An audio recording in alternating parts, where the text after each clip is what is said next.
Hello friends, welcome back to TLS news. तो आज तारीख 20 जून 2022, दिन मंडे सोमवार, हिंदी तिथि आषाढ़ माह कृष्ण पक्ष सप्तमी। और आइए बात करते हैं आज के मुख्य समाचार और टुडे ब्रेकिंग न्यूज के अपडेट वीडियो में नजर डालते हैं देश भर की तमाम बड़ी खबरों पर। देखिए दोस्तों, देश की वित्त मंत्री निर्मला सीतारमण जी आज 20 जून को सरकारी बैंकों के अधिकारियों के साथ बैठक करेगी और इस बैठक में NPA और कर्ज बढ़ोतरी पर भी बातचीत होगी। इसमें वे बैंकों के प्रदर्शन और आर्थिक सुधार के लिए जो सरकार की ओर से चलाई जा रही तमाम योजनाओं की समीक्षा भी करेंगी। और अब क्योंकि ये बैठक इस साल 2022-23 के बजट के बाद पहली बार देश की वित्त मंत्री निर्मला सीतारमण बैंकों के अधिकारियों के साथ बैठक करने जा रही हैं, तो इस बैठक को काफी महत्वपूर्ण माना जा रहा है। और देखते हैं कि इस बैठक में क्या कुछ बड़े फैसले लिए जाते हैं। जो भी अपडेट आएगा मैं आपको बता दूंगा दिन में। अच्छा, वहीं देखिए 44वें शतरंज ओलंपियाड के लिए मसाल रिले का शुभारंभ किया। प्रधानमंत्री नरेंद्र मोदी ने प्रतिभागियों को शुभकामनाएं भी दी। कल रविवार को दिल्ली के इंदिरा गांधी स्टेडियम में प्रधानमंत्री नरेंद्र मोदी 44वें शतरंज ओलंपियाड के मसाल रिले की शुरुआत की है। आपको बता दूं ये मसाल 75 अलग अलग स्थानों से होते हुए महाबलीपुरम पहुंचेगी। इसके अलावा देखिए पीएम मोदी ने एक अनोखे अंदाज में सफाई का संदेश भी दिया। दिल्ली के प्रगति मैदान अंडरपास का उद्घाटन करते दौरान टनल में उनको प्लास्टिक की बोतल दिखाई दी तो उन्होंने खुद उस बोतल को हटा दिया। ये कुछ वीडियो फुटेज आप देख सकते हैं। दरअसल कल ही रविवार को प्रधानमंत्री नरेंद्र मोदी प्रगति मैदान एकीकृत ट्रांजिट कॉरिडोर परियोजना की मुख्य सुरंग समेत 5 टनल का उद्घाटन किए और इसके बनने से 30 मिनट का सफर 5 मिनट में पूरा हो जाएगा, जिससे दिल्ली में लोगों को जाम से राहत मिलेगी। वहीं इस टनल के उद्घाटन करते दौरान एक अजीब वाकया हुआ। जब पीएम मोदी इसी टनल के कार्यक्रम स्थल पर पहुंचे तो टनल से आते वक्त वे कुछ मिनट पैदल भी चले और इस दौरान टनल में एक साइड में उनको प्लास्टिक की बोतल पड़ी हुई दिखाई दी तो उन्होंने खुद उसको उठाया और डस्टबिन में डाला। ये देश के पीएम की ओर से देशवासियों के लिए एक प्रधानमंत्री स्वच्छता अभियान का प्रत्यक्ष उदाहरण दिया उन्होंने और स्वच्छता का संदेश दिया। अच्छा, अगला अपडेट देखिए, केंद्रीय कर्मचारियों के लिए बदला फ्लाइट टिकट बुक करने का नियम। सरकार ने इसको लेकर निर्देश भी जारी कर दिया। दरअसल जेट फ्यूल व एविएशन टरबाइन फ्यूल की बढ़ती कीमतों के कारण एयरलाइंस कंपनियां किराया बढ़ा रही हैं और इसका असर आम आदमी पर तो पड़ रहा है, लेकिन जो सरकारी कर्मचारी सरकारी काम से फ्लाइट में सफर करते हैं ना, तो भी उनको किराया ज्यादा देना पड़ता है, राइट। तो इसी को लेकर देश के वित्त मंत्रालय की तरफ से हवाई यात्रा करने वाले सभी सरकारी कर्मचारियों को ये निर्देश जारी किए गए हैं कि आप अपनी यात्रा के 3 सप्ताह पहले ही टिकट बुक करा लें, क्योंकि इससे सरकार अनावश्यक खर्च में कटौती करना चाहती है। क्योंकि सरकारी कर्मचारी अक्सर क्या करते हैं कि काम जब आता है उनको तो हैंड टू हैंड वो टिकट बुक कराते हैं। इसके चलते एयरलाइंस कंपनियों को टिकट का किराया ज्यादा देना पड़ता है, राइट। जबकि टिकट का किराया अगर टिकट को 1-2 सप्ताह 3 सप्ताह पहले बुक करा लें तो काफी कम किराया लगता है, आधे से भी कम। और इसीलिए सरकार ने अपने केंद्रीय कर्मचारियों को कहा कि आप अपने किसी भी काम से एयरलाइन में सफर करते हो, फ्लाइट में सफर करते हो, तो अपने टिकट को 3 सप्ताह पहले ही बुक कराएं। अच्छा, अगली बड़ी खबर देखिए, इंडिया पोस्ट पेमेंट्स बैंक के खाताधारकों के लिए एक बुरी खबर आ रही है। रुपे वर्चुअल डेबिट कार्ड रखने वालों को अब नया चार्ज देना पड़ेगा। जी हाँ, दरअसल दोस्तों इंडिया पोस्ट पेमेंट बैंक के वर्चुअल डेबिट कार्ड होल्डर्स की जेब पर अब अतिरिक्त बोझ पड़ेगा। 2 तरह का शुल्क उनको देना पड़ेगा। अगर आपका भी खाता पोस्ट ऑफिस में है, specially IPPB India post payment bank में, और आपके पास बैंक का वर्चुअल डेबिट कार्ड है, तो अब बैंक वर्चुअल डेबिट कार्ड के लिए भी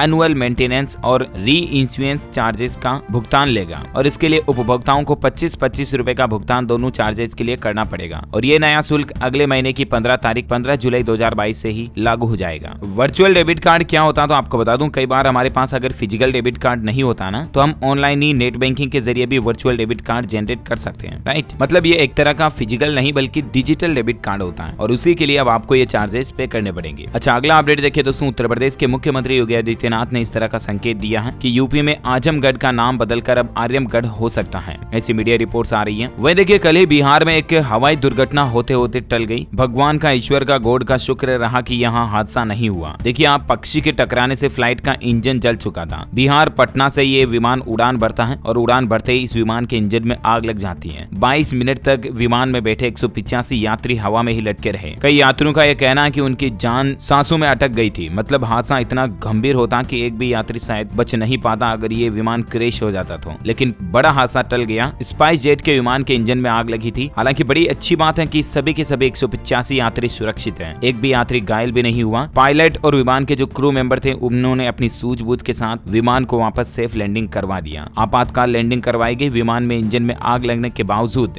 विमान को सुरक्षित लैंड करा दिया। अच्छा, अगला अपडेट देखिए दोस्तों, साउथ अफ्रीका को घर में हराने का इंडिया का सपना अधूरा रह गया क्योंकि कल बारिश के कारण 5वां T20 मैच रद्द हो गया। अभी साउथ अफ्रीका और इंडिया दोनों ही टीमें T20 में 2-2 से बराबर सीरीज में हैं और इसीलिए ये अंतिम मुकाबला बहुत ही इंटरेस्टिंग होगा। कल भी लोगों का और दर्शकों का इंतजार था कि आखिर कौन सी टीम इस पूरी सीरीज को जीतेगी, लेकिन बारिश की वजह से ये मैच कैंसिल हो गया। अच्छा, वहीं देखिए पंजाब के मुख्यमंत्री भगवंत मान ने एक बड़ा ऐलान किया है। अब सरकारी स्कूल के शिक्षकों को पढ़ाई के अलावा और कोई भी काम नहीं दिया जाएगा। पंजाब की सरकार ने सरकारी स्कूल के शिक्षकों को लेकर भगवंत मान गवर्नमेंट की तरफ से एक अच्छा फैसला लिया गया है। मतलब जो गवर्नमेंट टीचर्स होंगे उनकी ड्यूटी अब केवल बच्चों को पढ़ाने की रहेगी, कोई उन्हें अलग से अतिरिक्त काम नहीं दिया जाएगा। बाकी होता ना, मतलब बहुत बार टीचर्स को जनगणना में लगा देते हैं, चुनाव की ड्यूटी में लगा देते हैं, तो इससे बच्चों की पढ़ाई डिस्टर्ब होती है। तो ये पंजाब सरकार की तरफ से टीचर्स को लेकर अनाउंसमेंट किया गया है। अच्छा, वही देखिए बड़ी खबर, अग्निपथ योजना पर फेक न्यूज फैलाने के खिलाफ सरकार ने सख्त एक्शन लिया है। अग्निपथ के बारे में फर्जी खबरें सर्कुलेट करने वाले 35 से भी ज्यादा व्हाट्सएप ग्रुप को बैन कर दिया और कई सारे कोचिंग सेंटर्स पर भी राज्यों में कार्रवाई की गई, क्योंकि कोचिंग सेंटर कुछ ऐसे थे जो युवाओं को उकसा रहे थे, भड़का रहे थे। और 35 व्हाट्सएप ग्रुप पर तो सरकार ने बैन लगा दिया। गलत सूचना फैलाने के आरोप में 10 लोगों को गिरफ्तार भी किया गया। आपसे भी रिक्वेस्ट है दोस्तों की अग्निपथ योजना को लेकर जो देश में विरोध चल रहा है, इस विरोध की आड़ में कई सारे असामाजिक तत्व जो होते हैं ना, वो हर कुछ ही अफवाह, यूं ही भ्रामक और गलत जानकारियां, गलत सूचनाएं सोशल मीडिया पर डाल देते हैं, व्हाट्सएप ग्रुप में डाल देते हैं। तो आपसे रिक्वेस्ट है दोस्तों की ऐसी फर्जी खबरों को आप कहीं सोशल मीडिया पर शेयर ना करें, और व्हाट्सएप पर ऐसे मैसेज आते हैं ना, तो उनको वापस फॉरवर्ड ना करें, है ना, वरना सरकार सख्त एक्शन लेगी और उसके बीच में आप भी फंस सकते हैं। अच्छा, टेक्नोलॉजी से एक बड़ी खबर आ रही है। अब फेसबुक पर 3D में आप डिजिटल कपड़ों को ट्राई कर पाएंगे। फेसबुक पर आपको एक फैशनेबल लुक फीचर मिलेगा। जी हाँ, मेटा अब अपने प्लेटफॉर्म को वर्चुअल रियलिटी की ओर बदलने में तेजी से काम कर रहा है और कंपनी अपने यूजर के एक्सपीरियंस को और भी ज्यादा मजेदार बनाने के लिए नए नए फीचर्स ला रही है। फेसबुक और इंस्टाग्राम पर अब आपको 3D अवतार में आपको कपड़ों को टेस्टिंग करने का फीचर फेसबुक पर मिलेगा। ओके, वहीं ऑटोमोबाइल इंडस्ट्री से बड़ी खबर आ रही है दोस्तों। मारुति ब्रीजा 30 जून को नया मॉडल लॉन्च होगा और इसमें आपको कई तरह के एक्स्ट्रा फीचर्स मिलेंगे जो ब्रीजा के पुराने मॉडल से एक्स्ट्रा, जिसमें देखिए आप इसमें नई अर्टिगा की तरह 1.5 लीटर 4 सिलेंडर K15C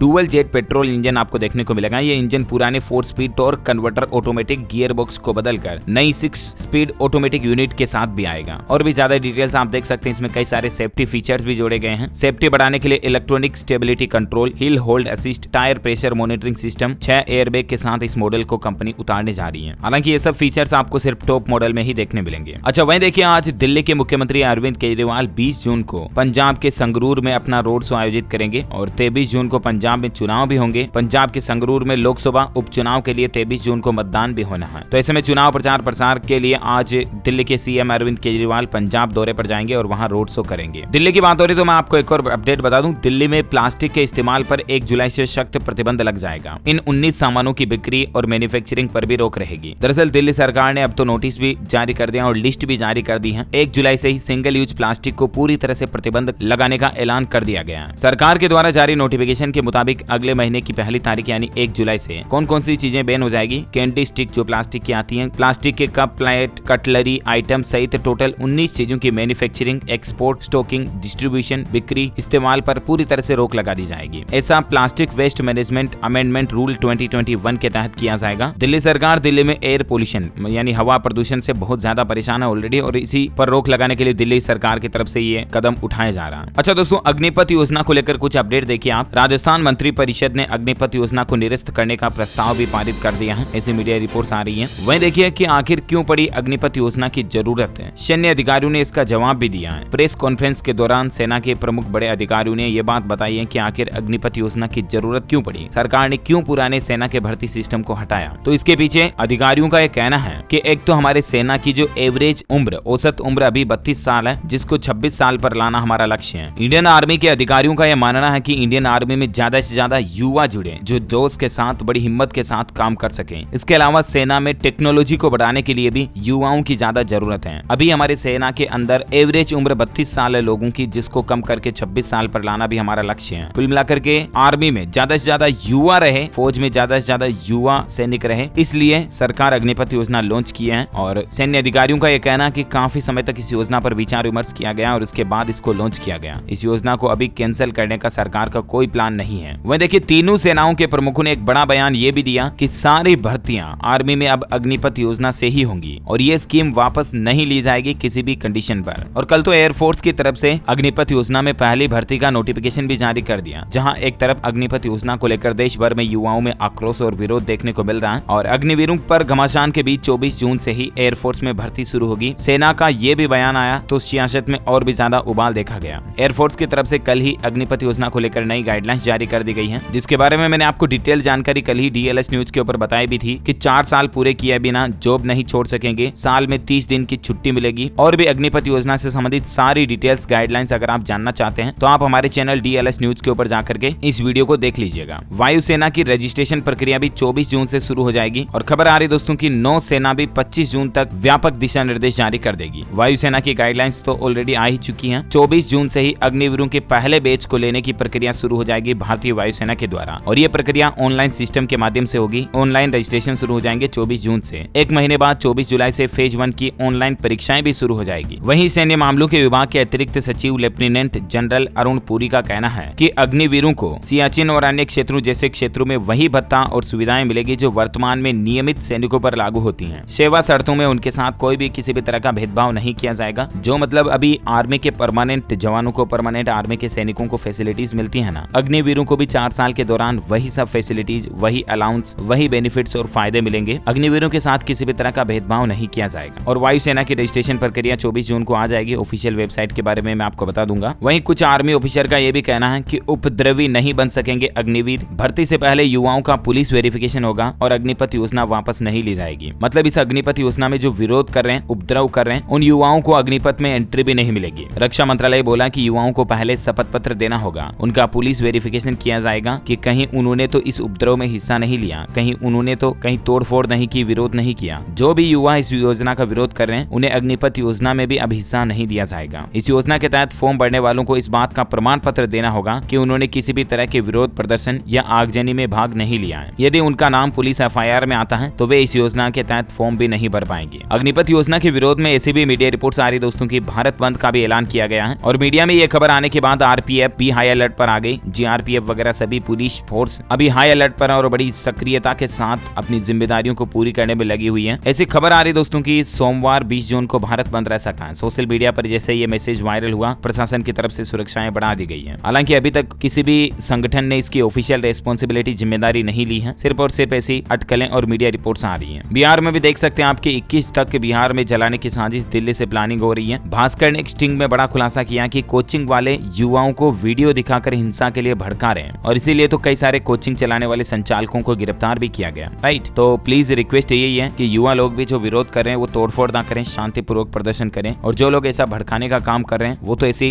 घिनौनी हरकतें बिल्कुल भी ना करें, वरना फिर चुंगल में फंस गए तो सख्त कार्रवाई होगी। अच्छा, कुछ और अपडेट्स देखेंगे दोस्तों, लेकिन फिलहाल आज के मौसम अपडेट पर नजर डाल लेते हैं। देखिए, प्री मानसून में ही चला झरना, 13 जिले तरबतर। राजस्थान में जयपुर, जोधपुर सहित 18 जिलों में बारिश के साथ बिजली गिरने की चेतावनी भी है और राजस्थान राज्य में मौसम विभाग के मुताबिक 22 जून को मानसून आ जाएगा और 22 जून के बाद तेज बारिश शुरू हो जाएगी पूरे राज्य में। वह देखिए, असम और मेघालय में आज और कल भी भारी बारिश की चेतावनी है। यहाँ पर बाढ़ के चलते अब तक 62 लोगों की मौत हो चुकी है। ऑरेंज अलर्ट जारी किया गया मौसम विभाग की तरफ से। पूर्वोत्तर भारत में तेज बारिश और बाढ़ की वजह से कई राज्य बेहाल हैं। असम और मेघालय राज्य ऐसे हैं जहां सबसे ज्यादा खराब हालात चल रहे हैं। दोनों राज्यों में बाढ़ और बारिश की वजह से करीब 19 लाख से भी ज्यादा लोग प्रभावित हैं। त्रिपुरा की राजधानी अगरताल में बारिश का आलम यह कि पिछले 60 सालों का रिकॉर्ड भी टूट गया। देखिए, कहीं आफत तो कहीं राहत। असम मेघालय में बाढ़ से 81 लोगों की जान जाने की खबर आ रही है। राजस्थान में भी प्री मानसून बारिश से लोग बाग परेशान दिखे। दिल्ली में आज से और भी तेज बारिश होगी। बिहार में आंधी और बिजली गिरने से 17 लोगों की मौत हो गई। सबसे ज्यादा मौतें 6 लोगों की भागलपुर में हुई हैं। और इसी बीच स्काईमेट वेदर की रिपोर्ट के मुताबिक संपूर्ण भारत का आज 20 जून 2022 का मौसम पूर्वानुमान आखिर क्या कहता है। तो देखिए, आप अगले 24 घंटों के दौरान मध्य प्रदेश, छत्तीसगढ़, उड़ीसा, पश्चिम बंगाल, झारखंड और बिहार के कुछ हिस्सों में बारिश की संभावना है। तटीय कर्नाटक, केरल, तेलंगाना, उड़ीसा, आंध्र प्रदेश, पूर्वोत्तर भारत में भी बारिश हो सकती है। राजस्थान, हरियाणा, दिल्ली के भी अलग अलग हिस्सों में बारिश की संभावना है। अच्छा, मौसम के बाद कुछ कोरोना बुलेटिन देखिए आप। पिछले 24 घंटों में 12,805 नए संक्रमित मिले। केरल और महाराष्ट्र ऐसे राज्य हैं जहां 3,000 से भी ज्यादा केस देखे गए। ये दो राज्यों में सबसे ज्यादा कोरोना का माहौल अभी तेज चल रहा है और केंद्रीय मंत्री स्मृति ईरानी भी कोरोना पॉजिटिव पाई गई। ट्वीट करके उन्होंने खुद इस बात की जानकारी दी है। 5 राज्यों में कोरोना केस वर्सेस मौतों का आंकड़ा क्या चल रहा है इस ग्राफ में, चार्ट में आप देख सकते हैं। बाकी अभी भारत में कोरोना की स्थिति देखिए आप। एक्टिव केस टोटल 71,000 हो चुके हैं और भारत में अब तक पाए गए कुल कोरोना केस की संख्या 4,32,00,000 से भी ज्यादा हो गई है। भारत में कोरोना से टोटल 5,24,000 से भी ज्यादा मौतें हो चुकी हैं, जिनमें से 4,26,00,000 से भी ज्यादा लोग ठीक भी हो चुके हैं। 4,32,00,000 पॉजिटिव आए, जिनमें से 26 लाख समथिंग ठीक हो गए। कुल 196 करोड़ लोगों का वैक्सीनेशन भी कंप्लीट हो चुका है। और पिछले 24 घंटों का आंकड़ा मैंने आपको बता दिया। 12,805 नए संक्रमित मिले, जबकि 15 लोगों की 24 घंटों में कोरोना के चलते जान गई है। ओके, तो ये रहा आज का कोरोना बुलेटिन। और एजुकेशन पर अपडेट देखिए दोस्तों, झारखंड के सरकारी और प्राइवेट स्कूल आज सोमवार को बंद रहेंगे। 9वीं और 11वीं की परीक्षाओं को भी स्थगित कर दिया गया। दरअसल मैंने आपको बताया था ना कि अग्निपथ योजना के देशव्यापी विरोध के चलते आज भारत बंद की घोषणा की जा रही है और इसी को देखते हुए झारखंड सरकार की तरफ से सभी सरकारी और प्राइवेट स्कूलों को आज सोमवार को बंद रखने के निर्देश जारी किए गए। स्कूली शिक्षा एवं साक्षरता विभाग ने इस संबंध में सभी जिलों को आवश्यक दिशा निर्देश भी जारी कर दिए हैं और वहीं इस भारत बंद को देखते हुए 9वीं और 11वीं की परीक्षाओं को भी स्थगित कर दिया गया है। अच्छा, एजुकेशन पर और एक अपडेट आ रहा कि अच्छी खबर देखिए, अब इस तारीख तक भर सकते हैं CUET 2022 का फॉर्म। NTA ने PG में एडमिशन की लास्ट डेट को एक बार फिर से बढ़ा दिया। पहले इसकी आखिरी तारीख 18 जून थी, लेकिन नेशनल टेस्टिंग एजेंसी ने छात्रों को राहत देते हुए इसको आगे बढ़ा दिया और अब छात्र 5 जुलाई तक अपनी फीस भर पाएंगे। CUET.NTA.nic.in ऑफिशियल पोर्टल पर जाकर आप अपने एप्लीकेशन फॉर्म जमा करा सकते हैं और भी आपको किसी तरह की कोई दिक्कत है तो NTA के हेल्पलाइन नंबर और ईमेल एड्रेस पर भी आप सहायता ले सकते हैं। ओके, और वहीं देखिए बड़ी खबर, गृह मंत्री अमित शाह का महाराष्ट्र दौरा भी रद्द कर दिया गया। अब केंद्रीय गृह राज्य मंत्री नित्यानंद रॉय नासिक जाएंगे। दरअसल 20 और 21 जून को महाराष्ट्र दौरे पर जाने वाले थे केंद्रीय गृह मंत्री अमित शाह, लेकिन आजकल जो देश में ये विरोध वगैरह चल रहा है इसके चलते इनके कार्यक्रम को रद्द कर दिया गया। टेक्नोलॉजी कंपनी एप्पल पर बड़ी खबर देखिए दोस्तों, इतिहास में पहली बार बनी एप्पल यूनियन। एप्पल का पहला स्टोर जहां एम्प्लॉइज की खुद की यूनियन होगी, सैलरी, वर्किंग आवर पर मैनेजमेंट से सीधे बातचीत कर पाएंगे। एप्पल कंपनी में 2 तरह से यूनियन बनाई जा सकती है। पहली, कंपनी खुद से यूनियन को मान्यता दे सकती है या फिर किसी यूनिट के 30% एम्प्लॉइज के सिग्नेचर होने पर NLRB इलेक्शन करा सकती है। तो एप्पल प्राइवेट कंपनी और इसकी पहली बार कोई यूनियन बनाई गई, ये एक अमेरिकी स्टोर में बनाई गई है। अच्छा भाई देखिए, बड़ी खबर आ रही है, साल के अंत तक पूरे देश में लागू होगी ESIC योजना और सरकार के इस फैसले से जनता को बड़ा फायदा मिलेगा। ESIC मतलब कर्मचारी राज्य बीमा निगम साल 2022 के आखिर तक स्वास्थ्य बीमा योजना ESI को पूरे देश में बढ़ाने का फैसला किए हैं और सरकार के इस फैसले से नौकरी पेशा वर्ग के लोगों को बड़ा फायदा पहुंचने की उम्मीद है, क्योंकि अभी कुछ जिले और कुछ राज्य इस योजना के दायरे में आते हैं, लेकिन अब सरकार की प्लानिंग है कि इस योजना को पूरे देश भर में एक साथ लागू किया जाएगा और इससे नौकरी करने वाले लोगों को कई तरह के अलग अलग बेनिफिट्स भी मिलते हैं, जैसे PF वगैरह में मिलते हैं ना, उसी तरह से अलग अलग बेनिफिट है। अच्छा, पाकिस्तान में देखिए दोस्तों, पाकिस्तान में पावर कट पर एक नई पॉलिसी लागू की गई। शहरों में रात 9 बजे के बाद धारा 144 लागू हो जाएगी और सभी तरह के बाजार और शॉपिंग मॉल बंद हो जाएंगे। पूरा पाकिस्तान अब रात में अंधेरे में रहेगा। हालात ये इसलिए पैदा हो रहे हैं क्योंकि पाकिस्तान में बिजली की भारी कमी चल रही है। दिन में ही काफी ज्यादा बिजली काटी जा रही है और अब रात में बिजली बिल्कुल भी वेस्ट नहीं की जाएगी। अच्छा भाई देखिए, राजस्थान के लाखों टीचर्स को बड़ी राहत मिली है। घर के नजदीक बने स्कूल से ही